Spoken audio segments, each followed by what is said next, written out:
Welcome back to Five or Flop, the podcast for the best and worst historical fiction has to offer. I'm your host, Erin. And I'm Grace, and it's our last Season 2 bonus episode. So while I hope you're getting prepared with your reading list for our special back-to-school season, available on Storygraph probably at this point, we've set it up by now. Certainly. We also hope you're taking time to watch some TV before the end of our little summer vacation. And by that, we mean all the miniseries from Season 2. Yes. So we sincerely hope that if you're listening to this, you have an Apple TV subscription. Because you will need one. If not, I'm so sorry. But we are talking about Lessons in Chemistry and Pachinko. Yes. And so this episode's fun because we did not both watch both of them. Did I say that right? Sure, I did. Yeah. I watched Pachinko. And I did Lessons in Chemistry. So how this is kind of going to work is we're going to go back and forth as much as we can, but it might just be a lot of, it's like kind of when we did the Little Free Library RWA one. Yeah. It's like 2 monologues, but we had a lot of fun. And I'm really curious to hear about the Pachinko one. Yes. And at the very least, we both read the books, so we have that to contribute. And I am so excited, actually, to finally sit down and record this episode and talk about this. Because I have been purposefully not watching Lessons in Chemistry so you can have your moment, but I want to watch it. You really should after this. Yes. So when it's done, like, I'm not going to go straight home and watch it because I have books to read, but I will watch it. She has to prepare for back to school. Soon. Exactly. I have my summer reading to do. But yes. So let's start with that. Like, let's talk about Lessons in Chemistry first. Okay. So, you know how for the past 2 bonus episodes, I've been saying how poorly cast I thought many of them were? Yes. This was probably the best cast thing I've ever seen. So I liked Lessons in Chemistry. I think I rated it like either, I think I rated a like just at 4 or just I rated under. It pretty high. Mm-hmm. I liked this so much better. Mm-hmm. And this is a sidebar. I just read Station 11, which was a 5-star book, and I liked that show better than the book. Oh. Which is crazy that this has now happened twice to me in pretty rapid succession because I don't watch a lot of shows. Yeah. Well, we'll address at the end. We need to make sure to come back to this. Yes. When we talked about the other Boleyn girl, we said, should this have been a miniseries? Yeah. Now we should say, how does this lend itself to a miniseries? Should it have been a movie? Yes. So starting with Lessons in Chemistry, Brie Larson was Elizabeth Zott. Phenomenal in the role. I have not seen Brie Larson in a ton of stuff up until this week, when Santiago and I watched Kong Skull Island. Are you kidding? And Brie Larson is the lead. Have you ever... Brie Larson and famous Taylor Swift ex-boyfriend Tom Hiddleston. Oh my God. Are the 2 leads. And also, Miles from Lost. He was also in it. He had maybe 3 lines. I don't even think he's credited. I'm glad he's still getting work, but oh boy. Do you know, this is like something you might remember because it's very like internet brained. Okay. There was like an interview years ago with, I think, Miranda Cosgrove. Okay. Where she said she like met Julie Andrews once and she got really flustered. And so she blurted out, "Oh my God, I loved you in The Princess Diaries too." That's you going up to Brie Larson and being like, "Oh my God, I love Kong's Skull Island." There was another very specific one I could reference with that, and I don't remember what one. Oh, like me going up to Helena Bonham Carter. I loved you as the horny ape in the 2001 remake of Planet of the Apes. Except she's probably really proud of that. But yeah, I haven't seen it. Again, like I'll repeat over and over. But even when they like announced it and they like showed like the trailer and clips and stuff, I was like, Brie Larson is perfect for that. Like having read the book, you're like, oh yeah, she'll nail it. They had a lot of like sleeper hit Office actors in it too. And by that I mean they were big characters, except I didn't know it was them. BJ Novak voiced the dog. And when you told me that, it's just such a funny sentence. Because it had him as like guest starring, and I was like, I haven't seen him on screen the whole time. Like, who is he? And I looked up and I'm like, that makes so much sense. He's the dog. And then Rainn Wilson, who plays Dwight, is the evil TV producer. Oh, the one that has the heart attack?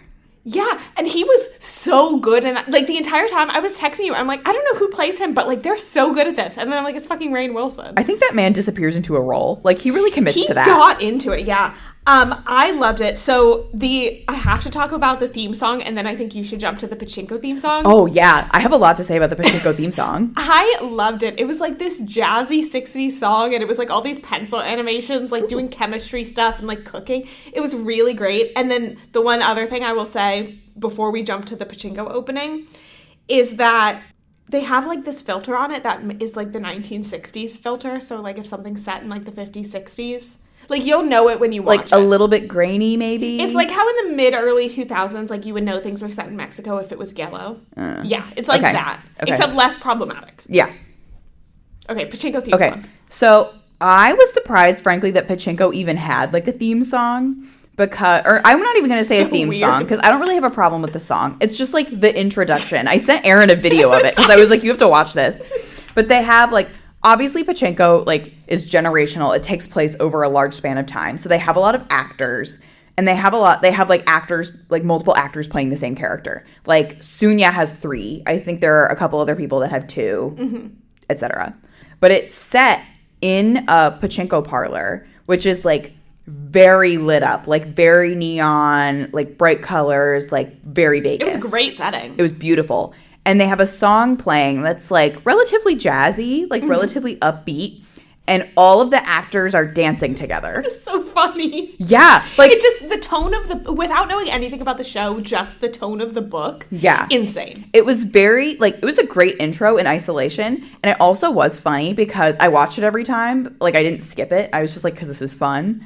But I did realize after a couple, I was like, oh, the actor that plays Isaac can't dance because he's only in this, like, once or twice. And they just do the thing of, like, you know how, like, when men wear suits and they, like, flip the back of their suit up? Like, they let him do that, like, twice. And then they cut to, the, like, 2 of the other male actors who were absolutely, like, breaking it down, like, destroying. And then, like, he didn't get to do anything. So, yeah, it was very interesting to me. It was a little long. It was, like, the song, like, got faster as it went. Yeah. It was, like, because I was sitting in my lobby. It was, like, 2 minutes. Well, and also, Pachinko is 8 episodes. Yeah. For 7 episodes, they play the same song. And then in the 8th episode, it's the same song, except they have women singing it now. Like, it was men singing, and then it was women singing. I don't know. To note that it's the finale, I don't know. But, yeah. I don't know how it connects, like, tonally, but I did like it. You didn't know any of the actors in it, did you? I did not. Apparently, one of them was recently in Shogun on Hulu. Oh, okay. Yeah, I know that show. Yeah, which has gotten big. She has, like, a bit part. She actually was a character that was not in the book. Oh, okay. But otherwise, no, I had not seen any of the actors in anything before that I had looked up. I do think the actor that plays Kohansu is relatively well-known. Okay. But not relatively well-known to me. You're going to hate me when I interrupt you to talk about actors again. So I just remembered this because it's in my notes. Kevin from Brooklyn Nine-Nine was in this. And he was also in Kong Skull Island. Not Lessons in Chemistry being the Kong Skull Island reunion. I don't even remember who he was in the show. He must have just been in. Oh, he was the doctor who was the rowing friend. Oh, he was nice. I love Kevin from Brooklyn Nine-Nine. I do not know that actor's name. So Lessons in Chemistry has some pretty massive deviations from the book. Okay. And I thought they all enhanced it. Did Pachinko have anything massive? It had some things. I would say that they were all in the grand scheme of things, just kind of at normal adaptation size. Okay. The only thing that stuck out to me, I feel like none of this in and of itself surprised me. The only reason I think it's notable is because it took up an entire episode, which is out of 8 episodes to have one that's completely dedicated to something made up is interesting to me. Yes. Do you want to talk about yours and then I can get into mine? Yes. The smallest one that I took note of is how she got 630, because she gets 630 before she's in a relationship with Calvin.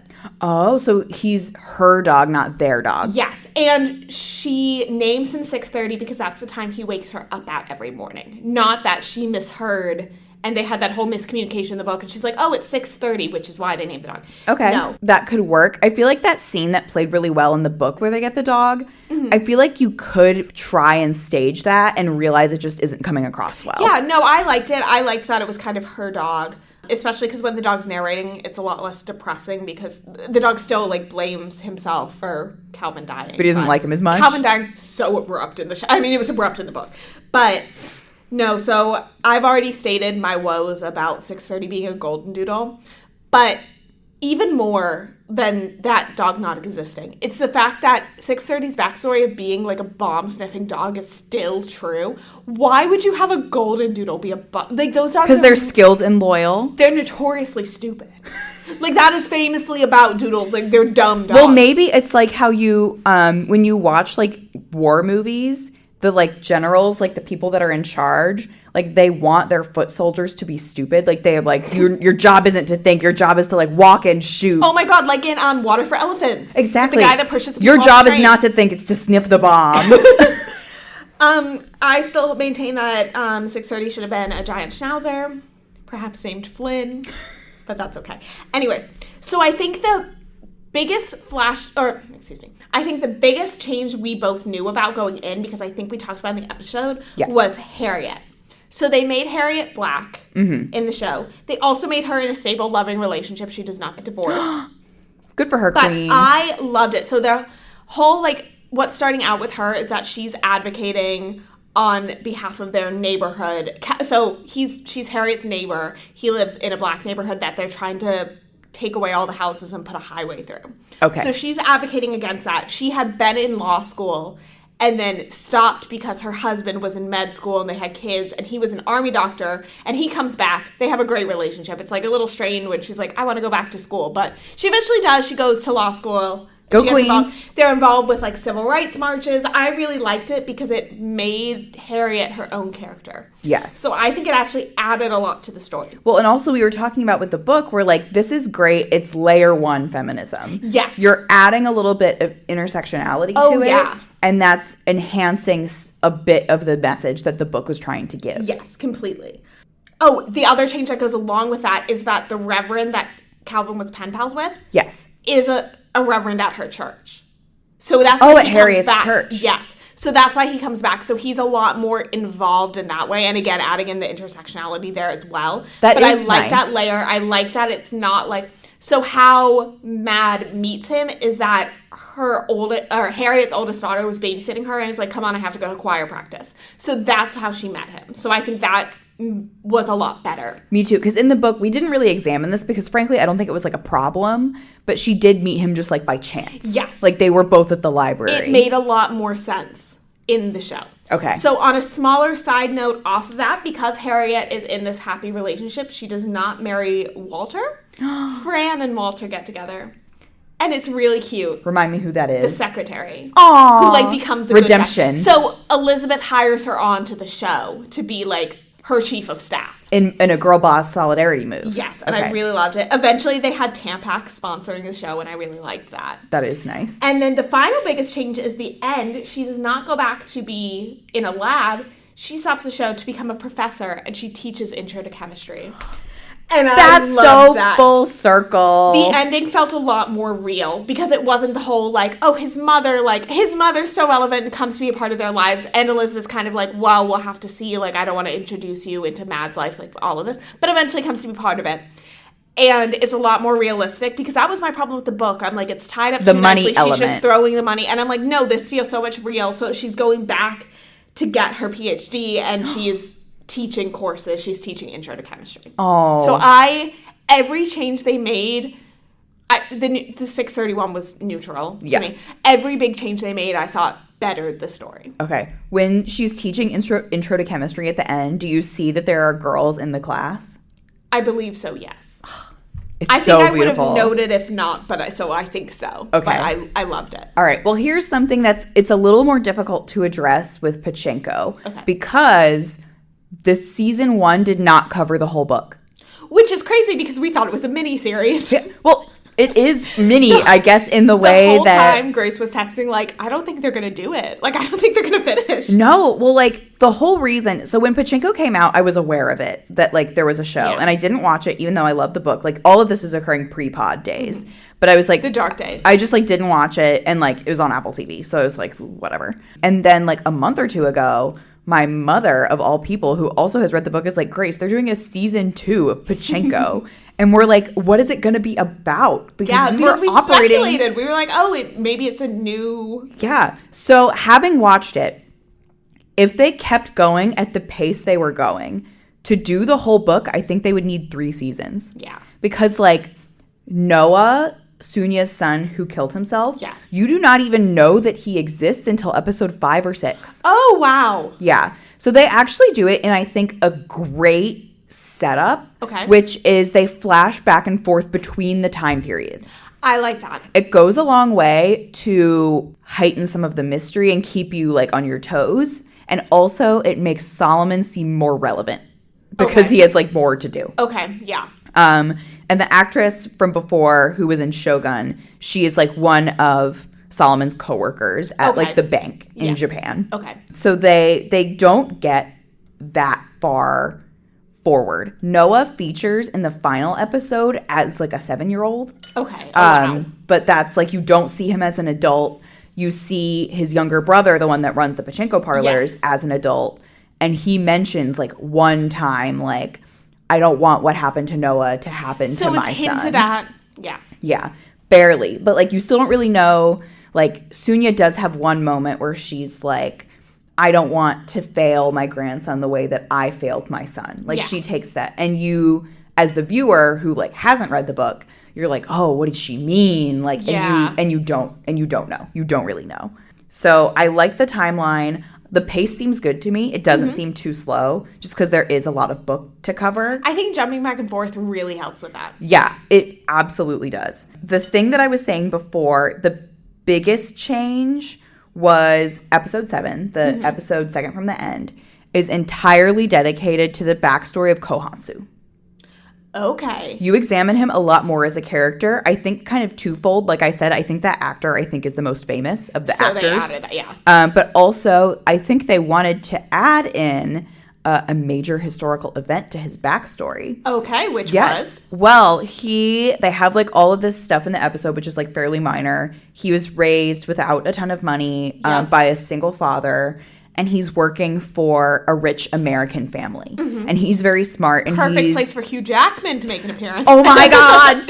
Like, no, literally. Anyway, but he's like the tutor for their son, who's like very rich and privileged, but like kind of stupid. But then he's like, it's this back and forth of like, father, like they want to take me back to America with them because they know their son's going to fail out of Yale if he goes by himself. Yeah. What should I do? And he's like, go. Like, this is a good opportunity for you. Yeah. Like, all this like blah, blah, blah. And then occurs, I've written it down because I had not heard of this before, the 1923 Great Kanto earthquake. Okay. Which killed 100,000 people minimum. Oh my God. Yes. So the rich American family and his father are killed in the earthquake. And then in, and of course levels of like how awful, basically the Japanese people are like, oh my gosh, now that, well, first of all, there's an earthquake. And then because of the earthquake, there are wildfires. Okay. And then because of the wind, there's something called a fire whirl, which is like a tornado that's on fire. Oh my God. So all of that's really bad. But then a lot of the Japanese people are like, there's a conspiracy by the Koreans to like take over in the unrest. Oh. So then there are mobs of Japanese people running around and massacring the Koreans. And so, like, another, like, 10,000 Koreans die that way. So did this earthquake in the timeline take place before the characters went to Japan? Yes. Okay, so all of the other characters are in Korea. Yeah, and Kohansu is Korean, but he is in Japan. He's already in there. Okay. Yes. And he loses his family. He has to hide from one of these mobs. And he, basically, at the end of the episode, his father, the conflict beforehand was he wanted to stay in Japan because his father was in debt to like a shady gangster guy. Okay. And he's like, I want to help pay the debt for you. And he's like, absolutely not. Like, I would rather like disown you as my son before I let you do that. But then like everyone's dead. He can't go to America because the family's dead. Yeah. His father is dead. And the gangster guy, in a way that's like kind of nice but kind of not, it's like both things, is like, well, then you'll come and work for me and you can pay your father's debt. That's how he started. Okay. That's how he got his gangster. And also he gives, as in the book, before she leaves to marry Isaac, he gives Sunya like a fancy watch. Yeah. Be like, well, this will, keep it and you can sell it. Yeah. And in the movie, in the miniseries, he like takes it off of the wife of the rich American family. Like when she's dead. And that's the watch that he gives to Sunya. So from what I hear, it sounds like this was a good addition, this episode. It was. I will say it seemed like a lot for a full episode. Yeah. Because it was the only episode that took place entirely in one time period. And that was entirely made up for the show. Yes. Kind of like in The Last of Us, how the episode, like the one with Nick Offerman. It's exactly like that. That's a great comparison, yeah. Okay. So all of that was random. I do like how they are developing Ko Han-soo more. Especially in the book, you go long stretches of time without really realizing how involved he is in their lives that he's been, like, watching. But there is a scene, and this was so good. And, like, props to him for being, like, already a famous actor. But also props to the 7-year-old that was playing Noah. Mm-hmm. Because the pivotal event of the last episode was when Isaac gets arrested. Okay. And I was texting you. I was like, he's not going to survive this episode. And he's not dead yet, but he is, like, in jail. And we know what comes after that. Yeah. But he is in jail. And there's a scene of Noah, like, walking to school by himself because his father used to walk him to school. And then this stranger comes up to him and is like, why are you walking this way to school? This is the long way. And it's Ko Han-soo. And he, like, walks him to school. And, like, doesn't tell him who he is. He's just, like, a stranger. But it's very, like, illustrative of, But Noah said, like, my father and I would take the long way to school because there's, like, a woman on this street who plays the piano. And he liked to hear the music in the morning. Mm-hmm. And then Ko Han-soo is like, next time you walk to school, like, don't let me see you taking the long way. Like, only chumps would do that. He liked his son back. Yeah. Because it's the same thing as in the book of him being like, great, Sonia, I love you. I'll set you up in a house and you can be my mistress. And she's like, no, I'm not doing that. Mm-hmm. The actor that plays Isaac is so handsome. I was just, like, so sad when he got arrested. The actor who played Calvin was really handsome. Luckily, they kept him in as, like, a ghost. Okay. Love when that happens because they need to make the use of the actors on their paycheck. Of course. Of the other changes, that is by far the biggest one. Uh-huh. There are a couple others that were small. Mm-hmm. One that I did not like, it's pretty minor in the grand scheme of things. They changed a little bit the characters of Yosip and Kyung-hee, who are Sunya's in-laws. Yes. Isaac's brother and his wife. Basically, in the book, Kyung-hee is the one who's, like, really keeping the household going. Like, she's cooking, she's clean, she's doing the domestic labor. Queen. But in the show, they're like, oh, Yosef married this, like, rich girl, and she doesn't know how to do any of that. Oh, okay. So I'm just like, you're just making her seem, like, more useless for no reason. Yeah, unless they have an arc planned. Yeah, that might come later. I don't know. Yeah. But I don't love that. And then also, Yosef is, like, a little meaner. He was already kind of mean in the book. Yeah, but, like, in the book, he was just like, I don't want my wife working. Like, I want to be able to support my wife. Yeah. Like, all of that, blah, blah, blah. And you're like, okay, you're being kind of an asshole about it, but it's coming from, like, a place of, like, loving your family. Yeah. But then in the show, he's like, Isaac, like, why would you bring this stranger here who's having a child who's not even yours? And now we have to feed her. Oh, yeah, no. So then that's, like, another, and I'm like, okay. Like, he comes around to her later. Mm-hmm. But I'm like, there's, like, you just made him a little meaner. Yeah. Than is necessary. But the other change, which I did like, I'm slightly more neutral on it than any of the other ones. Mm-hmm. But in the book, Isaac was arrested because he was out with one of the other ministers at his church. And instead of, like, swearing the oath to the emperor, he was saying the Lord's Prayer. Yeah. And so all of them were arrested. Yeah. But actually, in the show, there's a scene where a mother comes to Isaac at church and says, my son is doing these, like, dangerous things, and I'm really worried about him. He's my only son. Like, Pastor, will you please counsel him? And the son is doing, like, pro-Korean, like, anti-Japanese activism, basically. And so Isaac starts kind of secretly aiding this movement because he sees how important it is. Yeah. So unfortunately, when he gets arrested, it's not like, you know, he doesn't, in the show, like, there's no legal leg for him to stand on because he did do it, what they accuse him of. Okay. However, he is attempting to do good, and he kept Sunya in the dark about it so that she would not have cause to be arrested, because they do show her, like, being questioned.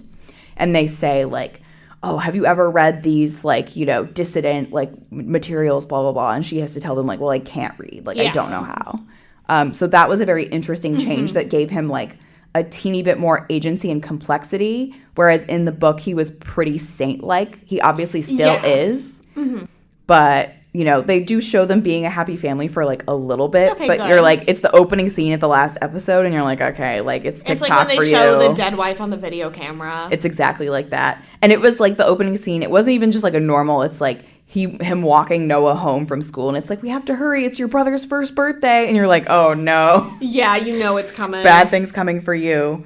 But the central character really does remain Sunya. She's the only character that has 3 actors. The littlest one was like the 9 or 10-year-old girl. She didn't stick around for too long, but she did do a great job. But at the end of it, they showed like a 5-minute little documentary clip of women who came over from Korea to Japan and settled in Japan. Oh. So that was really nice. It was all women who were like, the youngest one was probably like 85. Yeah.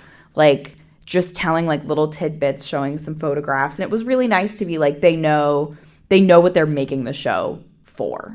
That's kind of like at the end of Schindler's List when all the people he saved like go to his grave and like leave a stone there. Yeah. It's like, I like when things that are based on other things tie that in. So the final scene of like the acting was the first day that Sunya goes to the market to sell her kimchi. Oh, okay. Which seems like, saying it out loud doesn't seem like a very like, dramatic scene to end on. But it was very much like her like stepping into her own on the first time, the way that they framed it. Mm-hmm. But yeah, by the time the show is over, in the 80s, we still don't know what happens to Noah when he grows up. Kyung-hee is dead in the future. We see her funeral. And also Hana is dead. Oh, okay. Yeah. Oh, wow. So we see her die, R.I.P. to her. But oh, interesting. Okay, so we had talked a lot about miniseries versus movies. This is not even this is a show. I mean, I guess miniseries, it's combo miniseries show because it is still only 8 episodes a season. Mm-hmm. But so is Bridgerton, and Bridgerton's a show. You're right. It's a show. I think if you extend, my personal belief is if you extend past 1 season, you're a show. Yeah. Okay. Yeah. And 1 season wasn't like your start and end goal. Yeah. Like this is. But even if I had not watched this and you said like, should Pachinko be a show or a movie? I would say show. Like it's just so much content to be like a movie. I think Lessons in Chemistry, I think had they not changed Harriet's plot line, they could have made it a movie. Mm-hmm. But I think hers adds a lot of depth that is better. So it seems like they did it in the best way. So it lends itself best to being a miniseries. I do think Lessons in Chemistry could have done either way. I think it would be really fun to have like almost like a spin-off miniseries of like Supper at 6. Yes. Like, and it doesn't even have to be set in the 60s, but like that style of like the chemistry. Like I think that would pair really well with it. Or even just like, 1 or 2 episodes. I have to say the funniest way was how the show opened. It opened with like the cooking set. And Elizabeth Zott, Brie Larson, just comes on with the most dead-eyed stare. And she goes, like, whatever the intro for the show is. And I started laughing so hard because I'm like, that's when I was like, oh, she's cast really well. Like, she gets it. And that's the first thing. Like, you know that you're doing great. It was so funny. And I will say, my funny moment was when I realized that we were flashing back from 20-some Korea to 1980-some Japan, because it was giving Snowflower a little bit. I was going to say, it is a bit of that energy. Like, okay, you, like, little child in your, like, traditional Korean clothes, and then, like, you in the high-rise in the suit in the future. Where is Hugh Jackman at? Oh, my gosh. Actually, the show does have the absolute perfect role for Hugh Jackman, other than... Well, they could just bring him in to play every white man in the show, which is, like, 2. Yeah. But also, Solomon's boss at the bank is a white man. Oh, that would have been And perfect. they gave him like one little sad speech that I'm like, okay, whatever. They had like a couple of times where there would be a character who was not from the book who would get like a scene, and you're like, this is very like, I don't know why, but like, okay.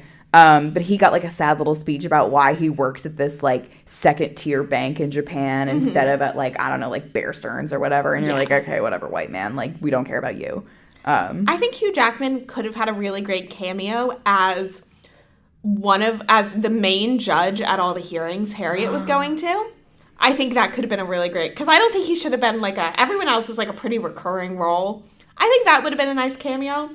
Jonathan Bailey, I think he could have been the Dr. Rower, who Kevin from Brooklyn Nine-Nine was. He has the kind energy. I think that he would have been good in that. To make it work. Well, I only have 3 white man roles. And I've given 2 of them to Hugh Jackman. So Jonathan Bailey can be the stupid Yale son, I suppose. To be fair, I feel like Hugh Jackman could sing the theme song. Instead of women singing the last one, he would love to dance in the theme song. He would do more than flap his jacket. Oh my gosh. He would do a little choreography. He would bring his tap shoes. And now I think after talking about this, I think Brie Larson could have been Anne Boleyn. You know what? She could. I think she could have given Rachel Zegler a run for her money. She has range. She just really does. As we know from Kong Skull Island. Oh my God, yeah. Why did she win an Oscar for that instead of Room? I feel like every time I look at Brie Larson, it's like I don't remember what she looks like. Because I saw her name, like, on the thing. Because she transforms. I know. I'm like, and I was watching Lessons in Chemistry. I'm like, this is Brie Larson? Like, not in a bad way. I'm just like, I guess I genuinely don't know what she looks like. There are a couple actors that I do that with. I couldn't name any of them off the top of my head right now. But just because they look, like, so regular. Yeah. You know? It's kind of like how people... You know, not to toot my own horn, but a lot of times people will meet me for the first time and be like, have we met before? And it's like, no, it's just because I look like all other white girls who have brown hair. Grace has one of those faces. Yeah. You know, Brie Larson just has one of those faces. Yeah, she just looked like, every time I see her, I'm like, I guess this is who you are. Okay, here's a question. Uh-huh. Did anyone in Lessons in Chemistry, and this is a challenging question because it's a lot of people who you recognized. Yes. Did any of them have iPhone face? I texted you about this, and I think Walter did. I think he, like... And he was also... Okay, I texted you this. I also did recognize him from, like, a minor character on The Big Bang Theory. Not young Sheldon, unfortunately. But it's just, like, I had seen him on show growing up. I didn't, like, immediately pinpoint. Mm-hmm. But he, I think, did. Okay. For me, none of them really did. The white dad did, absolutely. Okay. And I would say Kyung-hee a little bit, but frankly, I think that's only because they, like, brushed her hair and put her in nicer clothes than everyone else, so they could be like, oh, like, he married, like, a little rich girl. I will say, sorry, when they did the flashback, normal Kohan suit does not have iPhone face. Okay. When they did the flashback to show that he's younger in this time, they gave him some fuck-ass bangs. I love when and then they're like, and then a little bit. We're watching Better Call Saul right now, and it's, like, how you can tell the different time periods in it. Like, it's just his hair. And it's funny because they're filming the show, and when it's based, he's younger than he was in Breaking Bad. But, like, of course, the show came out afterwards. He's older. So, like, he definitely looks older. It's very funny. But we should have talked about iPhone face for Other Boleyn Girl and Water for Elephants. I think that's why I had a problem with Reese Witherspoon. Yeah. The Other Boleyn Girl, it almost wasn't an issue. Because everyone had iPhone face, I feel like. Yeah. Like, especially, like, and not to say, because she did look beautiful, but I do think Scarlett Johansson had some lip filler.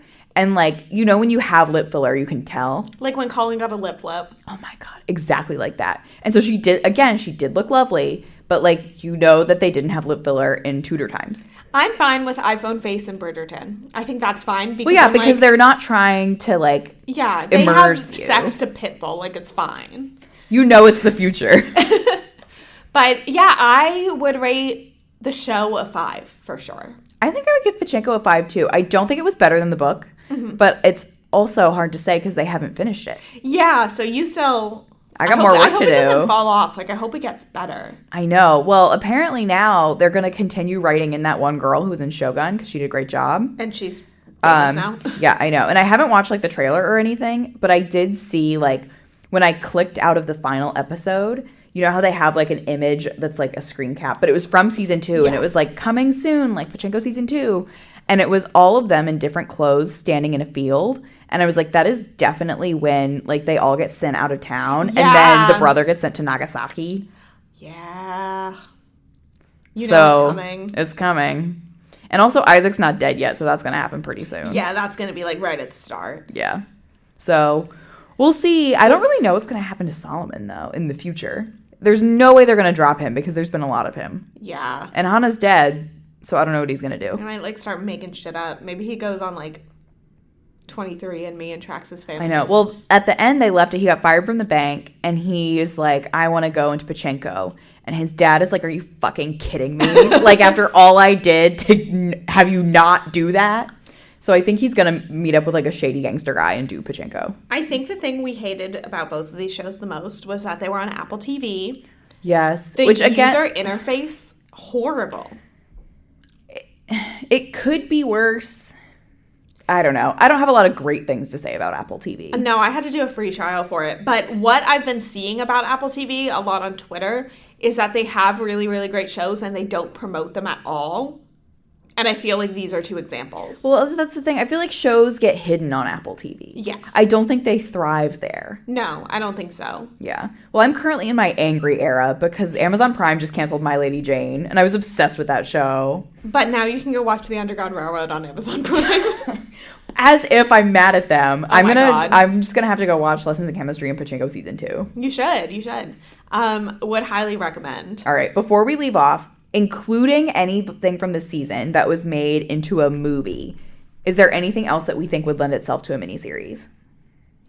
Oh my God, I don't even know what books we read this I season. know. We're both opening up our Storygraph reading challenge. I'm actually going to our Word document. That's Podcast Planning Smiley Face, which has all books from all seasons. Wow, A you're Land so much better Remembered than could me. be a really good miniseries, Actually, that would be really great. Yeah. I think that would be good. The Henna Artist, I think, could be a movie. Mexican Gothic, we talked about how we think it... I think it would be a way better movie than a book. Yeah. I think Four Winds could be a good miniseries, I think that could be a good miniseries. Babel, I think they could get away with a movie. Babel could be a movie. Kite Runner is a movie and makes sense as a movie. Yes, they shouldn't expand it. That's how long it should be. The Underground Railroad, I haven't seen the miniseries, but I don't think it should be. Hamnet should be an opera. Bring Hamnet to Broadway a la Water for Elephants. I just think that, like, the way in operas where, like, it's like a Shakespearean tragedy where, like, everyone dies and it's, like, sad and they just stand around and sing, like, mournful dirges, like, I think Hamnet should be an opera. But can kids really be in operas? Yeah. I don't know. Agnes just has to do the singing. Yeah. Snowflower and the Secret Fan, the film, should be adapted to Broadway so Hugh Jackman can be in it. I think, yeah, agreed. I think The Book Thief could have been a miniseries if they hadn't done a movie. I think so too. Kind of in the way that they did the All the Light We Cannot See miniseries. Yeah. And I think the interesting thing is when a lot of these were out as movies were the more popular format. And it seems like miniseries now are the popular format. Yeah. Like, I think if years ago, if these had been adapted, Lessons for Chemistry would have been a movie. Bridgerton, I think it could have been a movie. Like, I think a lot of them that are, like, Underground Railroad, if it came out years ago, would have been a movie. Agree. So it's interesting to see how formatting has changed. Also, not to get into, like, controversial topics, but given all of that, it's interesting to me that they're adapting The Seven Husbands of Evelyn Hugo into a movie. Yeah. Because to me, that seems like straight up so lends itself to a miniseries. 7 like, episodes, title alone. one per episode. Yeah, or 8 episodes, and then Yeah. the last one is Evelyn. Yeah. Like... Oh, that's really good. I know. Grace, to be you girl should- boss. I should send them an email right now. Violetta, I think, could be a miniseries. Yeah. I don't think I'd want it. I don't think I'd like it, but it could be. You can make a case for, like, any of these. Yeah. I mean, I think, we know our flops that we think shouldn't have been adapted. I guess the real test is we should watch the Love and the Time of Cholera movie. And the Half of a Yellow Sun with the notoriously bad movie. Yeah. Well, maybe people are lying about that. Maybe we would think it was fabulous. We could. I think we're fair because The Land Remembered was a flop, and I think it would make a really good miniseries. That's true. Well, also, a Mata Hari movie would slap. Yeah. And so would a miniseries, to be Oh my God. honest. When Just she was not one based on The Spy. When she was an answer my crossword puzzle the other day. I don't think I've had many pod-specific ones in there, but she was. Listen, reading broadens your horizons. It's so true. Speaking of broadening horizons, should we tell our listeners what our first episode of season 3 is going to be? I think so. And if by popular demand, we will become a podcast dedicated solely to this.